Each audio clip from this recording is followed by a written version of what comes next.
magnitude of the vector product of two vectors. అంటే ఒక two vectors తీసుకోండి, A అనే ఒక వెక్టర్, B అనే vector.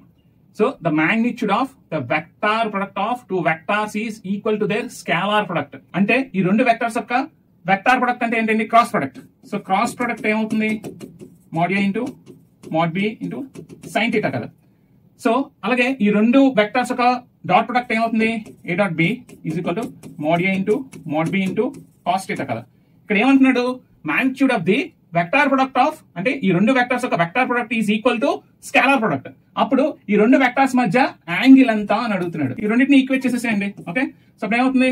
mod A into mod B into sin θ is equal to mod A into mod B into cos θ. Okay, ఈ cos θ పక్క తీసుకొస్తే sin θ by cos θ is equal to mod A into mod B by mod A into mod B అయింది అనుకోండి. ఈ రెండు cancel అయిపోతే 1 మిగులుతుంది. So sin θ by cos θ ఎంత అండి? tan θ. tan θ is equal to 1. Okay, θ is equal to ఏమవుతుంది? tan inverse 1. So ఇక్కడ tan లో 1 ఎప్పుడు అవుతుందండి? 45 డిగ్రీస్ దగ్గర. tan 45 is 1. So θ is equal to π by 4 అన్నది. This is your answer. Okay, so π by 4 is your answer. So ఇంత ఈజీగా solve చేయొచ్చు. ఈ వీడియో మీకు నచ్చినట్టయితే ఒక లైక్ ఇవ్వండి, అలాగే మీ ఫ్రెండ్స్ తో షేర్ చేయండి. For more videos follow our channel.